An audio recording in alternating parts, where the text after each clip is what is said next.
I've been working in applied AI for about 10 years, previously in media and then medical device, seen quite a bit before LLMs came on the scene back in late 2022. I've consistently been surprised by just the diverse outcomes when this technology is applied by different leaders who are leading companies with very different cultures, specifically Claude Code, Sonnet 4.5, the Gemini command line tool, and Codex GPT-5 High, which is one of the new models from OpenAI, in order to take the technology and really figure out how to use it to drive not just revenue, but profit expansion. You have to figure out how to cultivate a culture of continuous experimentation. And once you have that, you sort of, now you have like a very clear idea of what it would look like for things to go right. Welcome everyone to another episode of the Tech Leaders Playbook. AI is no longer about experiments. It's about embedding it into every workflow that drives business results. Today we'll uncover how tech leaders can get quick wins with AI, scale those wins across the enterprise, and reimagine the future of work itself. Joining us is one of my favorite AI experts, Christian Ulstrup, founder of Powerline and one of the most experienced practitioners in applying generative AI inside organizations, from VC-backed startups to U.S. federal government. Hopefully that's correct. Welcome, Christian. Avetis, thank you so much. Good to be here. Absolutely. Christian, you and I met when we started working with Powerline. Powerline's been really, really great for me. It's like almost like I have an executive assistant, but even she can't attend every meeting because it would just be awkward. And it just walks around and understands what's going on in my business. So love that. And then recently we had Christian on kind of a brainstorming session on some of the AI we're building here, and that's been very, very helpful in how we think big about what we're doing. So thank you so much for being here, Christian. Yeah, happy to. Where should we start? Let's get started. Let's talk about going from experimentation to impact. You said the most impactful AI work isn't about the technology itself, but where and how it's applied. What do you mean by that? Tell me a little bit about that. Yeah, so you mentioned this a little bit at the beginning. I've personally been working in applied AI for about 10 years. So previously in media and then medical device. So seen quite a bit before LLMs came on the scene back in late 2022, and then was lucky enough to hit that wave at sort of the perfect time. And so I had some consulting clients where I was able to apply access to the GPT-3 API to these projects, user discovery, interviews, content creation, things like that. And it turned out that a lot of things that would have been cost prohibitive just a few months earlier were now possible with the LLMs. And I think this sort of general notion that things that were impossible or in let's say cost prohibitive at the very least, maybe 3 to 6 months ago, given whatever resources you have, are now possible. And this presents a challenge, which is until you run the experiment in the context of your business and what you do for your customers, you really can't know what it is that's possible and what's still not possible, right? And so the frontier of what these models can do continues to expand at a really staggering clip. I personally would have expected them to start to plateau maybe 6 to 9 months ago, and they have not. And so in order to take the technology and really figure out how to use it to drive not just revenue, but profit expansion at your business, growth, make sure it's sort of catalyzing whatever your strategic progress towards your strategic goals, you have to figure out how to cultivate a culture of continuous experimentation. So the ways that you were using it even a few weeks ago may not be the optimal ways to be using it going forward. And so that's why at my firm, which is myself and 5 associates who are all contractors, at the core of how we work with companies, with clients, like you mentioned, from SMBs to VC and PE-backed companies all the way to the federal government. We did a 9-month project for them last year. We put the AI quick win at the center. And what is the AI quick win? It is taking an existing process that you have. So you've got a successful business, you're a subject matter expert in serving this particular clientele and doing things a particular way. And now we're going to ask this really tough question of what would have to be true for you to do that same thing 10 times faster, wow, right? Or 10 times fewer resources. And the answer is sometimes it may still not be possible to get to a full order of magnitude step change in productivity, but sometimes it is. And so, scoping the experiment, running it, whether it's, contract review or having a more efficient sort of outreach motion when it comes to sales, or doing company-wide HR voice assistant driven surveys that complement what you're doing with kind of traditional pulse surveys to identify opportunities and risks within the organization. All of these things are in line with maybe what you were doing before, but you now have this order of magnitude more capability that you can apply. So what I and the associates do is we scope these, we run them, and then the ones that really illuminate some veins of gold, we work with executive teams to make very deep and narrow capital investments in automation, building custom software, things like that. Christian, one of my kind of what I like about what you just said is you talked about 10 times more,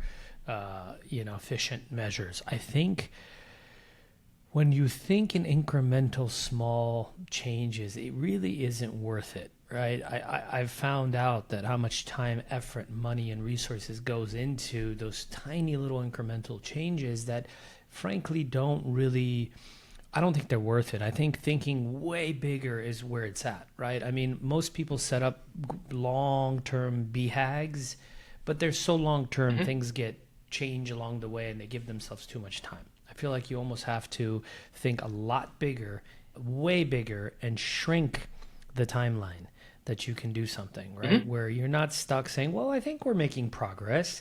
And, you're excited by the tiny little progress you're making that's actually not, doing anything. I feel like it's when you put money in the bank and it's collecting 3-4% interest, you feel you're so excited. Look at my money growing. What you don't realize is inflation. Yeah. Inflation is actually, devaluing your money at a 5-6%. So you are getting smaller and shrinking. You just don't know it. I feel that's the same thing that's going on with incremental changes. And you reminded that to us the other day. Not this concept, but like, hey, why not do it 10 times faster? And even we were quick to say, well, that's not possible because of this, but this. I just sat back and I was like, maybe it is possible. Maybe it's not possible to do 6 days like we talked about, but what if we went for 10? What if we went for 6 and landed on 10 or 12 days versus 60? Wow. You know, so I love that. No, I think it's really important to adopt this mindset when thinking about AI adoption and practical application. And just an important caveat on this point, all the engagements that we do are satisfaction guaranteed, and most of them, if not all of them at this point, are actually results based as well. So that just speaks to, if you know sort of where and how to apply the technology, you really can do some pretty crazy, get some incredible outcomes. But like I said before, because the sort of the frontier of what's possible is uncertain, you need to start with this ambitious goal, or taking a big step back and at least asking the question of what would have to be true to do something 10 times faster. But then you need to have kind of the epistemic humility to not be able to know for sure whether or not it's going to work, but still run the experiment anyway. And so you may not be able to make like a single salesperson 10 times more productive in a short amount of time, but by setting that as the target and then questioning every single step in the existing process or the page and sort of the go-to-market motion playbook that you have in place, you start to figure out like where those jagged edges are, right? And if you need to invest a little bit of engineering into building scaffolding to make something a little bit more reliable or whatever, you can do that. But you're doing it in the context of a completely transformed process, not just adding a little bit extra to what you're doing already, right? And those are fundamentally different. There's a great book, I think it's Benjamin Hardy, 10x is easier than 2x. I don't know if you've read the book, but it's a great book. You should read it. I mean, it very simplifies, overly simplifies maybe how easy it can be to 10x. But the reason the concept is that 10x is easier than 2x is because to get to 2x, all your focus is on a small incremental changes. I'll work a little bit harder. I'll work a little faster. I'll hire one more person, and so on and so forth. But to grow 10 times, 10x, you have to just change how you look at the game. You have to completely destroy the game and rebuild it. And so I think all this all makes sense. Christian, walk us through what I think is the 3 phases of AI adoption that you've seen that's critical, from quick wins to complete cultural transformations. Yeah, absolutely. It's a great question, and we've been speaking somewhat abstractly, so I'm going to give you as many concrete examples of each as we can do in the allotted time. So what we found to be the case is there's a general shape to adoption of the technology that seems to be pretty scale and I would say like industry and scope and variance. So it's quite general. And I would say step zero, before we even get to kind of phase one or step one, is for the executive team to be aligned that adoption of this technology is something good that they are excited about, and they give a formal mandate to employees throughout the company to take this experimental mindset, right?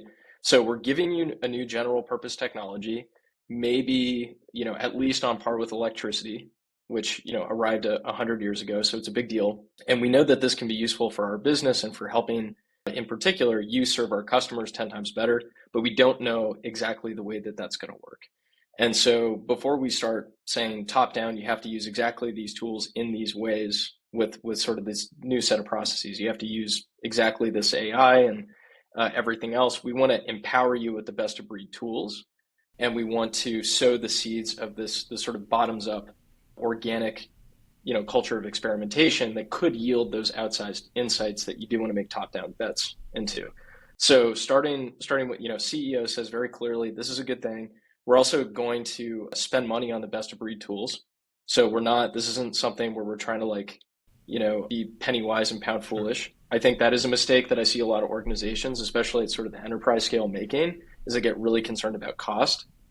But the truth of the matter is, whatever you're spending on AI, it's probably suboptimal.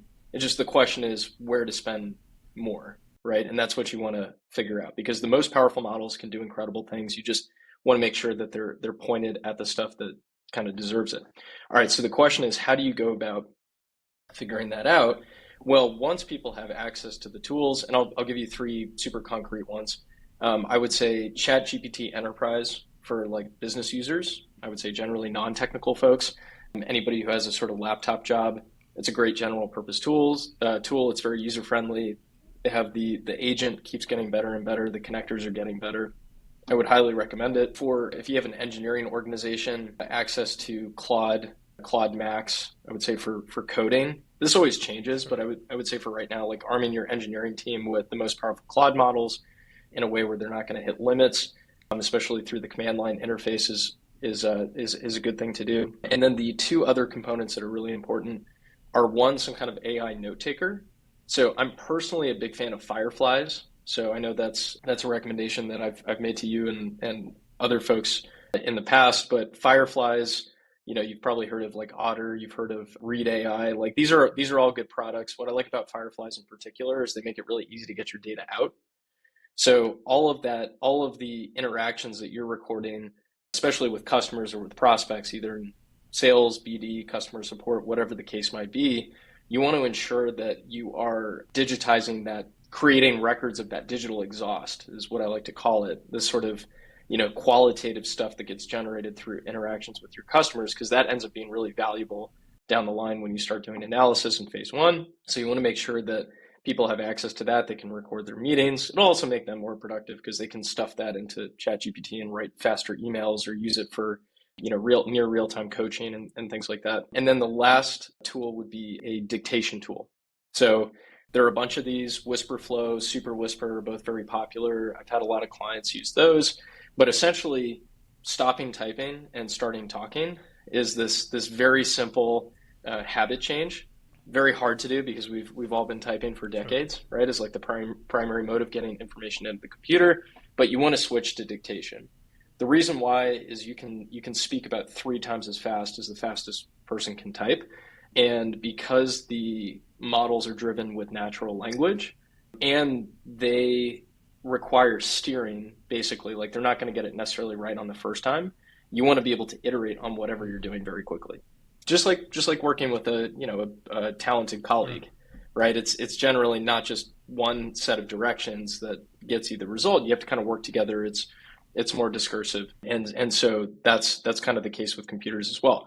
But once everybody at the company has access to these tools, or at least knows that they can access these tools, the question is, okay, how do we now start reaping the benefits of that bottoms up experimentation? you should expect, and I've seen this be the case at organizations of every size, something like 1 to 5% of your employees are going to become power users. So, these are the early adopters. They are innately just very motivated to try new things. They're novelty seeking. The truth is, if you've not already bought them, ChatGPT enterprise licenses, probably a lot of them are using their own tools, right? And shadow IT is what it's called. So you do want to formally bring that in house and ensure that they have access to stuff that you can provide them. Make sure you have control over your data and everything as well. But those 1 to 5% of people, if you have, for example, the ChatGPT Enterprise, Gemini through Google, and then Claude Enterprise licenses, you'll be able to see who the most engaged users are at your organization. So they provide like telemetry and analytics reporting. And that's data you really want to pay attention to, because who those people are oftentimes is very surprising. It's not necessarily the people who you think it might be. Like it's not going to be like the techiest folks or just the software engineers or whatever else. It's it could be literally anyone, but you want to figure out who those people are. So once folks have been using some of these general purpose tools, let's say for 1 or 2 weeks, you start to prioritize and identify, okay, here are these sort of 5, 10, however many power users, half of whom are super surprising, we wouldn't have expected. And at that point, you want to start formalizing some kind of adoption initiative. This is oftentimes where my team comes in, and we'll start sort of like dividing and conquering, where we'll do discovery interviews with those people who are using the tools. We figure out what they're doing.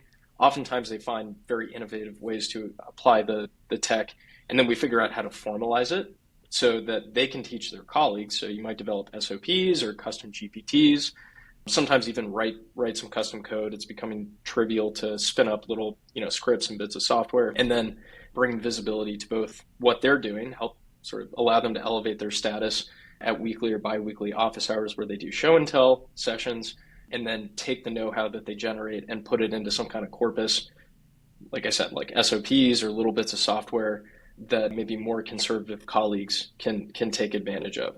So that's kind of phase one is identifying that and starting to formalize what they're doing. And then when you get to sort of phase 1 to phase 2 is how do we make these like deeper and narrower bets? So everyone sees like, oh, there are these incontrovertible results where I can see my colleagues are more productive, they're more energized. There are things that are kind of interesting I'm hearing about privately. You start going to these sessions every 1 to 2 weeks where the show and tell stuff is happening.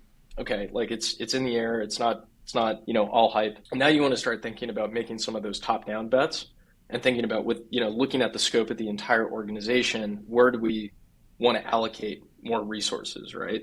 Whether it's engaging with outside consultants or the change management investment that's required to do like real business process re-engineering or building custom software, whatever the case may be.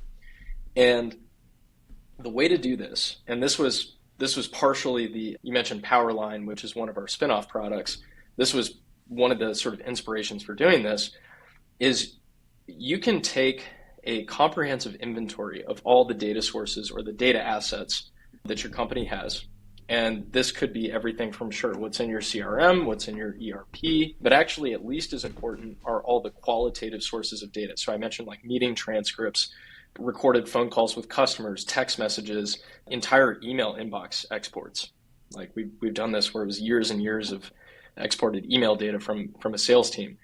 And you want to take full account of all of these systems of record, do some kind of salient pull. So past 30 days, let's say, of everything, like everything that's been recorded, and then take at least one, but maybe up to 3 state-of-the-art AI agents. So specifically Claude Code, which I guess is now known as the Claude Agent, Sonnet 4.5, the Gemini command line tool powered by Gemini 2.5 Pro from Google, and Codex GPT-5 High, which is one of the new models from OpenAI via their Codex command line tool. And you simply point those things at the data exports, which could be super messy, but as long as there's some signal in there, right, like in its rawest form, and you say, go tell me what's going on in here. And you just become very curious and you start asking questions. And so, the sort of like dream of, okay, big data, which was, the hot buzzword like 10 years ago, right? That's going to take everything that you have and turn it into like actionable insights for executives. You could have done that before, but you would have needed this massive data science team, and it would have taken a huge amount of time to get to surfacing the risks and opportunities.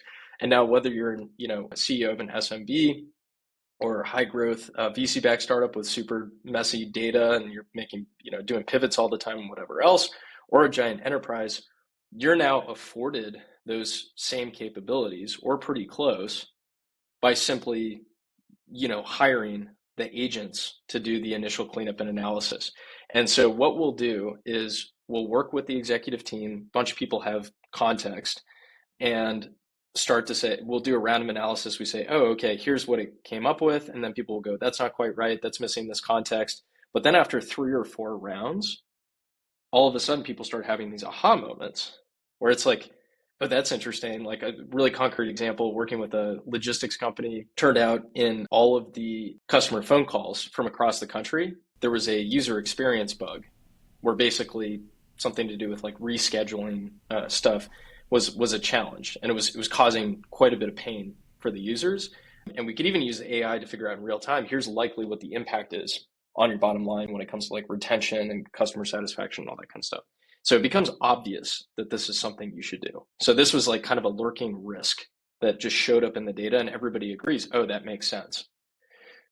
Now, the time from surfacing this to getting alignment with the team is something that I want to kind of pause and like not totally gloss over, because that ability to make one of these insights seem relatively obvious, like in retrospect, is a pretty big deal. Like you think about how many resources, time, attention needs to often be expended just to get folks to come to terms on like what is the case and then what's important in the context of all these like competing priorities and whatever else.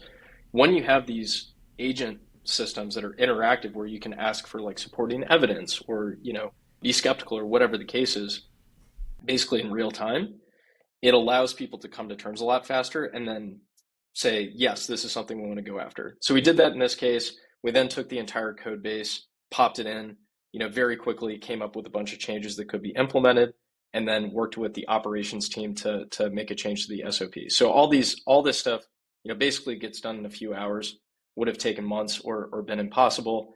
And when it comes to then prioritizing those kind of top-down transformation initiatives where you're changing the product or changing processes and things like that, I would definitely start with this kind of comprehensive analysis, and that complements really well the things that people at the edges of the organization figure out that you can turn into SOPs and custom GPTs and things like that. I feel like this gives small businesses kind of a level playing field, right? Because you're absolutely right. Big data 10, 15 years ago, now that's wonderful, but I've got to hire data engineers to build the data pipelines. I've got to hire data analysts to analyze the data. I got to hire software engineers to connect this to that. And then I got to get data scientists to build the predictive models. And you can't get that, you can't get that. Or you have to get, if you're lucky and can afford 1 or 2 people, maybe you get a generalist who kind of can do it all. But now you don't need half of those things. And that's or at least at the surface, you don't need those things to at least play, to at least participate and see. To at least get started. Exactly. Yeah, I would say the barriers to discovery, to initial like value creation, to analysis, like those are much lower. Now you're going to have to invest in the resources to capitalize on the deep and narrow bets because you want things to be reliable and scalable and all these sorts of things. But in terms of just simply bringing some order to the chaos that is running a complex organization in like a dynamic environment, it's just the nature of entrepreneurship.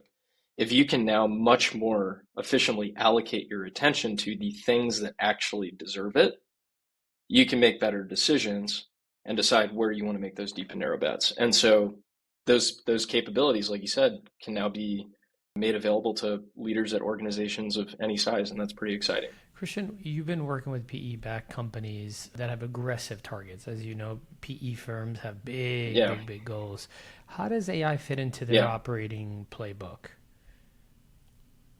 It's a good question. So I obviously can't speak to what every PE-backed company or PE fund is doing. I think there are a lot of interesting experiments happening. I can speak to what I've seen work well that I think is generally applicable, not just to PE-backed companies, but any organization that needs to generate a profit. And that is working with finance, working with the CFO and the finance team from the very beginning to at least add one column to your pipeline of quick wins that you're going to invest in, going 0 to 1, 1 to 10, 10 to 100, whatever else, where there is some rigorous thought put into what the EBITDA target or impact is going to be, right? And so this is something I've seen happen a lot. I think it's really easy to get excited about what the technology can do qualitatively, and that's good. Like it's really good, I think, for individual people to feel a lot more energized because they're getting time and attention back. And there are ways that can impact the bottom line that are very difficult, let's say, to necessarily know prospectively.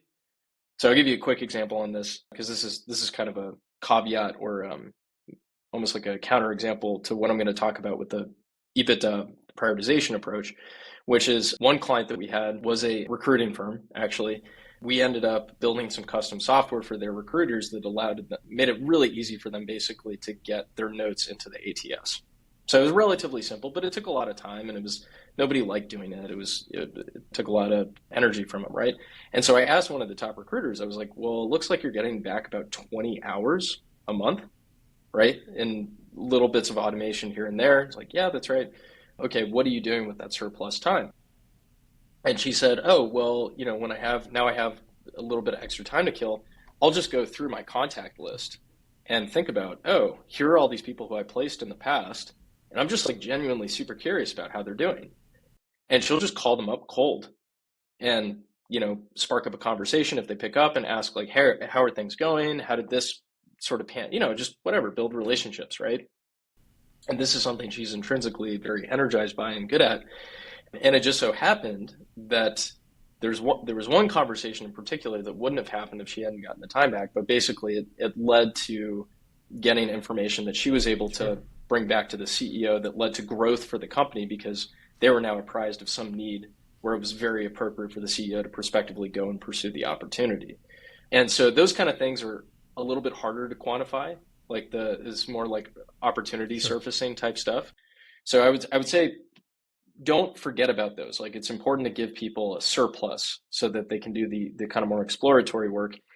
And as you're formalizing some kind of AI adoption initiative, having a record, just like you would have in a sales pipeline for every single one of these transformations from the very beginning. And then the way that we structure it is we have the 0 to 1 phase, which is, okay, this process, can we go 10 times faster? Let's put the operators, like the subject matter experts who are doing this already, in a bit of a pressure cooker where instead of having 2 days to do something or 2 weeks, we're going to say, we're going to get this done in 2 days. And we're going to, essentially there are no sacred cows. Like we'll obliterate every single part of this existing process and figure out how to use the tools to go a lot faster. So we'll do that in the 0 to 1 phase. If that works out, then we go 1 to 10, which is creating the SOPs or custom GPTs or whatever else to make it easy for other people to pick up the same techniques and apply them. And then the kind of 10 to 100 is interesting. That's where you get into like more automation, traditional like software development, right? And now the hot thing is agents, which there's some early signs with, I would say, one client in particular I've seen where it's starting to get to the point where you can really put these things in production. So I'll talk about that in a little bit. But the way that you keep yourself grounded so you don't just get excited about the sexy technology, but have an eye for how this is going to impact the business is to work with the CFO from the beginning to have the CFO or somebody on their team do the analysis to figure out if things go right, so to speak. So you actually were able to scale this capability up across the entire organization. What that would mean from either, more growth, more top line. I'll give you one example of that, or taking out cost, reducing SGA, whatever the case might be. Both of those hit the bottom line. And once you have that, you sort of, now you have like a very clear idea of what it would look like for things to go right. It's oftentimes the case that there are things that maybe your gut would have told you this is where we want to keep going because it's exciting and sort of sexy, but it's like 2 orders of magnitude fewer dollars of even potential upside in the best case scenario versus this other thing over here. And so I'll give you one kind of interesting recent example where a client was able to basically figure out how to deliver the service that they have at a much lower price while still maintaining margin, because some of the analytic stuff I talked about, basically they were able to figure out they had a lot of underutilized inventory, let's say, that they just didn't know about before. It would have been prohibitively expensive to do kind of the analysis and the calculation to figure that out. But because they were able to deliver the same thing at a lower price and maintain the margins, it unlocked demand that they simply couldn't access. And that ended up being meaningful growth impact, 7 figures, simply because customer segment they just could not access before because it was too expensive. But now they could actually do it because they could optimize using some really interesting AI techniques. So that's one. And then the other is like, yeah, you can complete twice as many projects with a much leaner software engineering team, or have higher ticket throughput, or be able to close out customer service tickets a lot faster. And so your SGA costs, you should be able to take some of that out as well. And so, but the point is just having the CFO sign off on this and say, yes, we've thought this through, and here are the first and second order effects when it comes to EBITDA impact of pursuing this initiative. That's something, PE-backed companies are so focused on that. It makes sense in that context, but I think that's something that for anybody who's thinking about doing one of these initiatives more broadly, having finance be that really important partner from the beginning and make sure everyone is very sober and clear-eyed about what those financial impacts could be is just allows you to maintain a very, very high degree of focus. What do you consider second order effects? It's a good question. So, okay, a good example of this. So risk reduction is a really good example. So one of our clients, they work in let's call it the energy sector, part of the energy value chain. And one of the challenges that they have is they are working with a very complex set of partners all around the world. And they have to do a lot of this like very complex negotiation and contracting in order to get things done.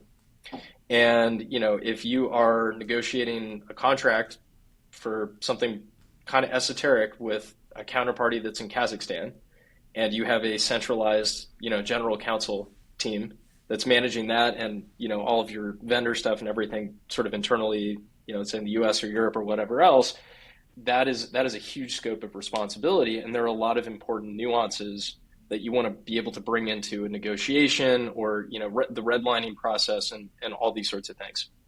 And so we were able to arm that team with what ultimately became a custom GPT that incorporated the existing sort of like know-how and tacit knowledge that they had captured initially in terms of what good looks like through this process and everything else. And we were able to see that their team was able to do the red lines to the GC satisfaction significantly faster and to a very, very high degree of quality. But then what was interesting was, sort of similar question around, what are you going to do with all this time now that you have back, right? Like to the recruiter. And the answer was, oh, well, now I have more time to take this very personal approach with the project managers who are responsible for implementing doing the work, right? Like against the contracts. And what we had found basically was that there were roughly 7 figures worth of cost that the company on an annual basis was incurring due to some of those contractual requirements not being fully grokked by the project managers. And so those errors accumulate, they get lost in translation, and then you have to have change orders implemented and all these things. It's very expensive. And so the fact that the GC now has this surplus attention and energy they can put in a very deeply interpersonal way, ensuring that the project managers really understand what they need to do versus what's in the contracts, and that translation is happening. And I'm sure with some AI assistance, right? That's being assisted there as well. But that's something where they ended up being very confident, basically, that those errors that would lead to 7 figures in cost would be substantially reduced. And so that's like a second order effect. It's not just time savings. It's not just less labor expenditure, but actually the quality of what you're doing like goes up as well. I like that you're thinking about ROI and impact on EBITDA and everything right off the bat, because one of the things we can blindly all do is we can spend time, money, resources on building these great AI capabilities with the notion of, hey, more with less. But then what you end up seeing is you just got less for more, right? All you realize is, like, as much as we want our people to be freed up and have more work-life balance, we're not doing this necessarily for that, right? What we're doing is we're trying to do it to play to their strengths. For example, your example was perfect, right? Good recruiters are rarely good documenters, right? These are hopefully relationship builders, and if you free them up to then go build more relationships, spend more time with their clients and their customers and their candidates and their colleagues, that's fruitful. If you give them more time to, hey, I don't have to document now, and I don't have to do this, and I don't have to do that, now I can just kind of chill a little bit, then you've gone about it all wrong, right? I guess the key here is just figuring out early on what you're trying to do. Don't do it just to do it. Do it with an ROI in mind, and then kind of back into how to get that ROI. And I like the second order effects you talked about, because they're not obvious. Hey, where's my more revenue? Where's my cost savings? Well, hold up. Right? These are things that can come back and bite us. The example you just, with the security example you use, that could be huge. Doing that right and preventing things could save millions and relationships and all that. So that's really good. What does it mean for leadership when experiments are cheap and anyone can try new ideas? Like, one thing you said that I liked is you got to be careful not to just always go for cheap, right? My mom used to say all the time is nothing's more expensive than cheap. And one of what Reid Hoffman does is he says, hey, I use all the AI and I pay for all of them, and I get the highest level of membership in each one of those. Now, he's a billionaire. He can do that. But I've found that just paying for quality usually prevents a lot of wasted effort and time and resources in anything in business. Whether you're hiring people, the cheapest is rarely the best. Hiring a vendor, trying to negotiate them down to the actual bare minimum. I guess a better question would be, Christian, is how do we prevent, as businesses, as human beings, the race to zero? Because that's another fear, right? Everybody's trying to make it so damn efficient that I don't need my employees anymore. So if I don't need my employees, yes, I can cut my costs by half and get all the business I want. The problem is everybody's doing that, and the problem is we're at a race to zero in many businesses, especially commodity like businesses. How do we prevent that from happening, right? Because that could be painful. I mean, if you see what Walmart and Amazon did to small businesses, it destroyed them, right? I could see similar things happening in businesses where it's just a race to zero, Yeah, it's a good question. I mean, I think the pithy reply I would have is you can't really cut your way to growth, right? That being said, I mean, I think I've consistently been surprised by just the diverse outcomes in when this technology is applied by different leaders who are leading companies with very different cultures and different customers and business models and everything else. The outcomes are wildly different. And sometimes the case is like cutting certain back office costs is, about as good as you can do for right now. So if that's like kind of an initial focus, like I'm not saying that's necessarily wrong. However, I think that one area that will be durably, if not inaccessible, I would say like not within the domain of these models, at least the LLMs as they kind of exist right now, would be what I would broadly call opportunity spotting and sort of a willingness to take risks. Like, I think this is something where I've seen people, entrepreneurs, executives, individual contributors, like over and over again, be able to do things that are new that maybe they wouldn't have done before. And a lot of that is a function of how fast you can learn. And I think, like I was saying, this sort of like analytical workflow or loop where you have all this digital exhaust that you've collected. You're able to tie it to some kind of outcome that is, a proxy or a pretty trustworthy measure of the good of the customer in some sense. And so you can unleash these swarm of these increasingly capable models to find things that are interesting in the data that are unexpected and bring those to your attention so you can pursue them or take action in some way. I think that kind of cycle is going to get tighter and tighter. And what that means is at the end of the day, there might be 1, 2, 3, 4, or 5 different possible new directions that you could go in, whether it's a lurking risk that you didn't know about. It could be an opportunity that, has some sort of like ticking clock on it that you need to decide whether or not you want to seize. It might be something longer term, like there's a latent customer need that seems to keep coming up over and over again that's outside of the scope of what you do with your services or your product that you might want to invest in, like R&D into pursuing or building something new or launching something new against. And I think there's always going to have to be a person who is able to prioritize, like spot the opportunity and then willing to stake the capital, which that can mean a few different things, financial, reputation, like whatever else, to be willing to go pursue it. And so I think that if you're an entrepreneur, this sounds like kind of like obvious, maybe like, yeah, that's what I do all day. I think that what's a little bit tough about this is not necessarily everybody at your organization is used to operating in that kind of way where you're constantly handling exceptions. And my sense is in order to go for growth and to continue being a highly productive contributor to the company and sort of the overall project that the company exists to further in the interest of the customers, like you have to be able to cultivate this eye for, at whatever level of scope and responsibility you operate with, the new opportunities or the lurking risks, and then be willing to go after them and do it through experimentation in a new way. One of the reasons why you mentioned Powerline, so Powerline is our spinoff product. Basically what it does is it looks at all of your meeting transcripts for all of your employees, so your transcripts and everything else. And we actually built this to make this process a little bit easier. So at least find some of those things or take a first cut at it that seem to be showing up in meetings you weren't in, or finding patterns across them, and either send you a ping on Slack or you get an email like from a trusted advisor basically once a week that summarizes everything.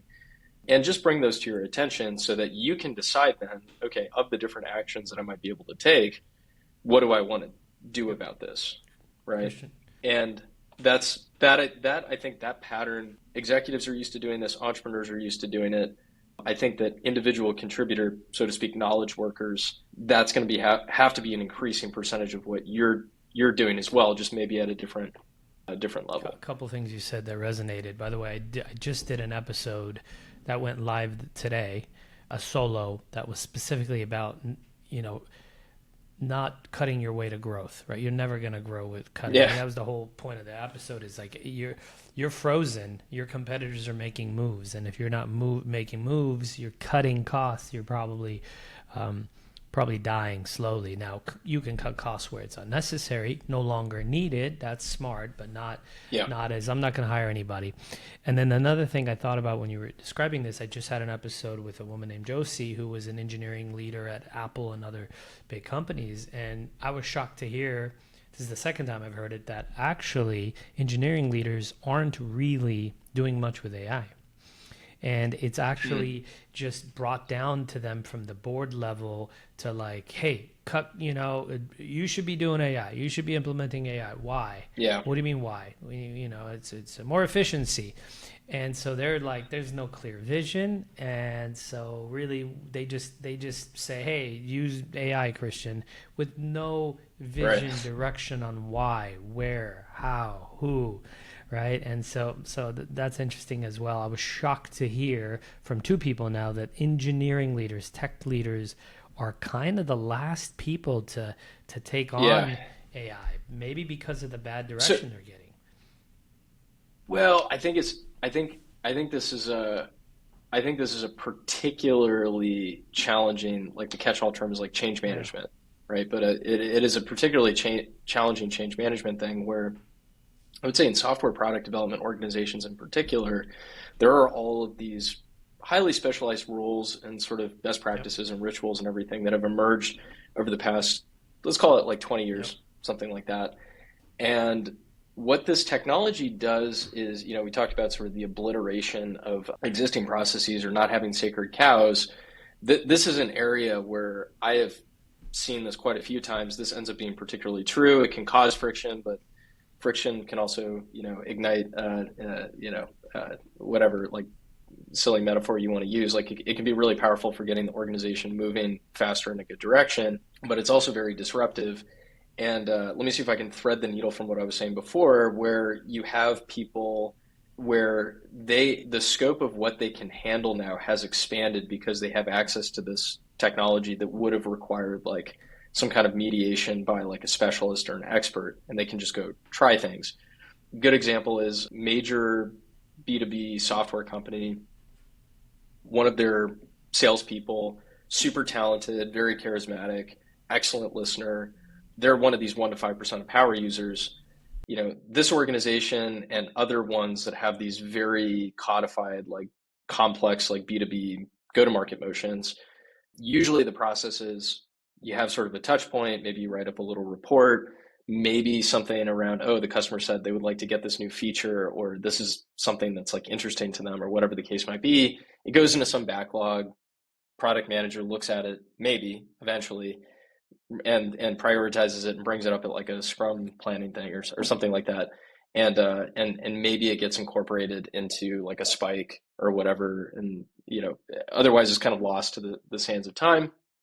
And even if you have something that you could present sort of the client with, you have to work with like the sales engineer, whoever, like all these different teams to create a demo, let's say, that could help them get hands-on with something that might be or might have been salient during the time of the conversation. Okay, that can take a lot of time.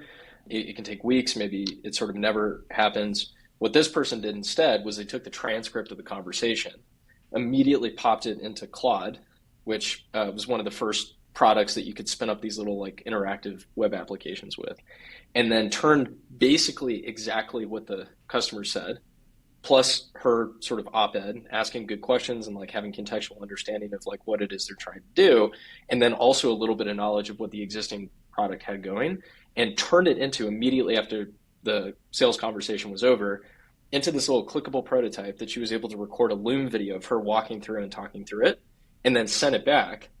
And the thing catches fire, so she's able to see like in Loom that all these views from like these different people in the client organization, which is a really good demonstration, right? That like there's a there there. If you were to try to do this kind of thing before with the prototyping and the presentation and going through the existing sort of processes, it just something like that wouldn't have happened. But she kind of grabbed the reins and just like did it herself. And it's also like very disruptive to existing processes, and people can get kind of like territorial and everything. So that's something that you always have to pay very close attention to, I think, when doing these initiatives. But what that means then for, let's say, product teams who, a lot of them are using Cursor, they're using, Claude Code or whatever else to be more productive, is similarly the top-down mandate of just use the technology to become more efficient and productive is okay as a start. Things are impossible, or that were impossible are now possible. But now there's this question of, okay, can I start negotiating what that expanded scope might look like with the engineering leader, where it might be the engineers themselves are spending more time talking to customers, or at the very least, analyzing the data to find the opportunities to make better informed product decisions about what they want to do, or they're, looking at Sentry telemetry and figuring out how to rip through the errors that are happening in production, or start investing in what I think of as these little like almost insurance products when it comes to tools like Almanacs, which is great for vulnerability scanning, and then the new Codex and Claude Code like code review tools that can, make sure your PRs are of higher quality. So there are all these ways that you can expand the scope of what the product development team is doing. But I think to your point, just saying you need to be more productive without negotiating some ambitious expansion of scope of responsibility is not necessarily going to get you the results that you might want. Let's keep moving. What's been your biggest aha moment in your own AI journey? Brief question. Can't go too deep. Oh man. I don't know if we're gonna open this can of worms. I think what I've come to realize is that economic incentives, so the way people are financially compensated for the work that they do, necessarily has to like change at a really fundamental level for us to get, I think, the productivity gains that are possible from AI. And I'll tell you the way it works in my company. So all of the associates who work for GSD and myself, actually, I mean, this is how we set up the client engagements. It's outcome based.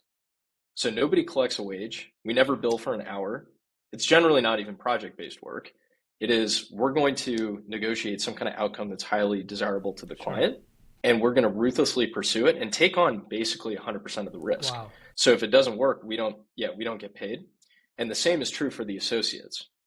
So what happens is at the beginning of an engagement, so I'll scope this with an executive sponsor, I bundle this up and then I shop it around basically to the associates, and they can decide how much exposure they want to the upside, but they end up taking on some risk and everything as well. So there's no wages. It's not even project-based work.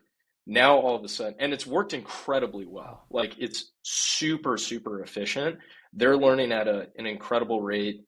And because of the way it's structured, every decision you make around participation, you have to figure out how do I like minimize my maximum regret? Like how do I go for the biggest Wow. upside while also minimizing downside risk, and then have the freedom to figure out how to achieve that by eschewing maybe those previous best practices that we had, and then using the new tools.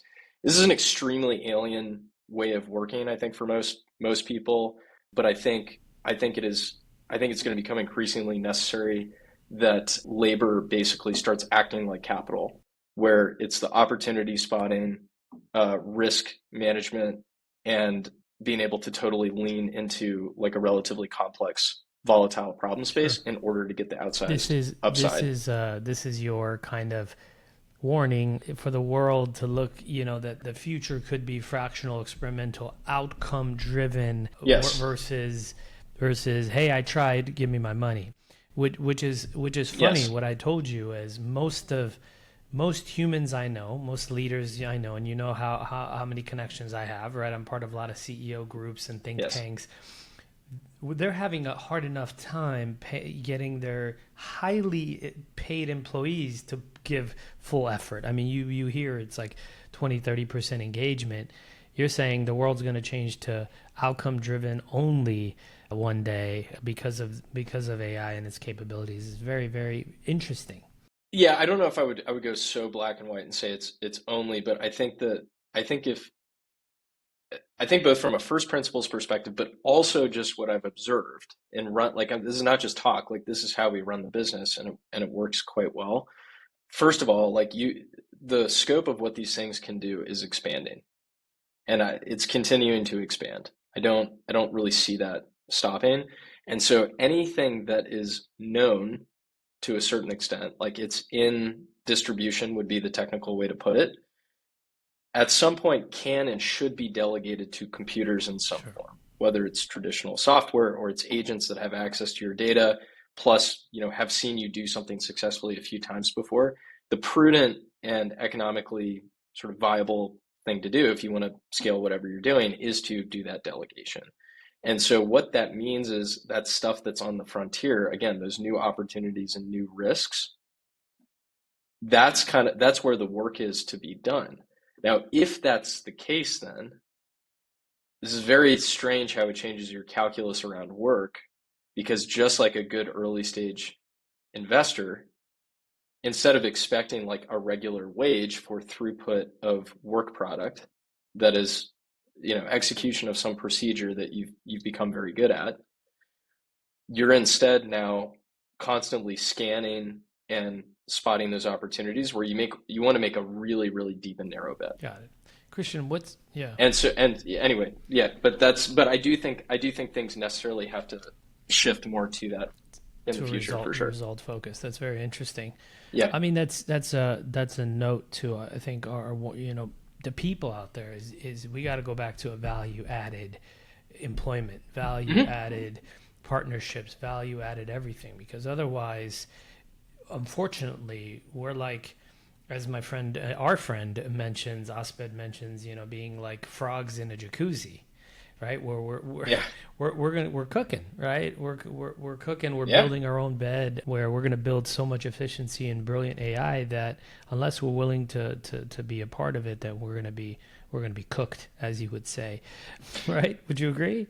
Yeah. Yeah, last thing I would say on this is I think the formula is super simple for durably, let's say, participating in the workforce in the context of AI, in the global workforce, accumulating wealth, like being an entrepreneur, like whatever the case might be. And it is to take a very deep interest in the people or the persons that you're serving in the context of whatever your commercial relationship is, the person who's the beneficiary of your product or your services, your client, like whoever it is, taking a really deep, authentic interest and constantly asking that question to yourself of what could I do to make this person 10 times better off? What are those things that I'm perceiving that could be catalysts or are limiting factors to them achieving their goals? And then how do I help them do it 10 times faster using technology? Huge. And the thing is, human desire is unlimited. There are infinite problems. Like, yes, there's a lot of stuff that's in distribution with the models, but relative to what's out of distribution, it's nothing. So, kind of focusing outward on what those new opportunities are and mitigating the risks, being in that mindset, right, of constantly, trying to perceive those things and experiment, that I think is going to be durable through all this. And so I would encourage people to consider cultivating that kind of mindset. Christian, what's your favorite book? Whew. Uh, Something that's influenced how you think about business or technology or AI. well, you know, man. Okay, I'll give you. Can I give you You can two give me two answers? quick. Okay. So one is it's a little bit more quotidian, I guess, is Power and Okay. Prediction.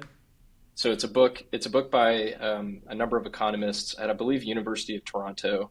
I was lucky enough to read this, I think, in early 2022, and essentially the analogy that stuck with me that's turned out to be very durable that they identify in there is electricity being like AI, and the deep insight that they sort of have around this is trying to retrofit existing organizations, and we can think of existing knowledge work processes with AI doesn't yield great results.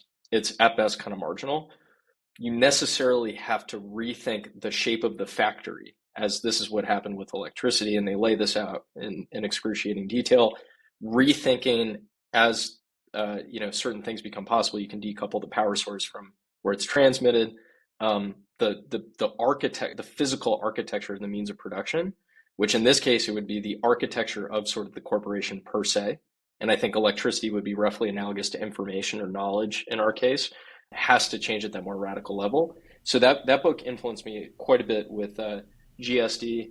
And then I'm looking over on my bookcase over here, the what I just sort of explained in terms of a mindset that is right downstream of St. Thomas Aquinas and the Summa, his sort of definition of caritas, right? So like taking action to will the good of the other. So being in that loop of just thinking always about, okay, how do I help somebody achieve their proximal good or goal?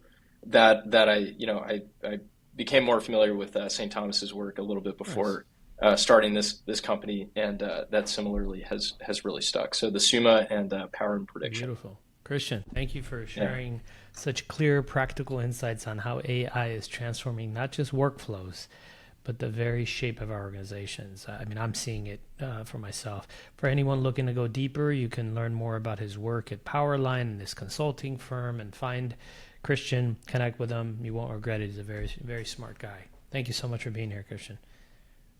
Avitas, thank you so much. It was a pleasure. Great. Appreciate it. Take care.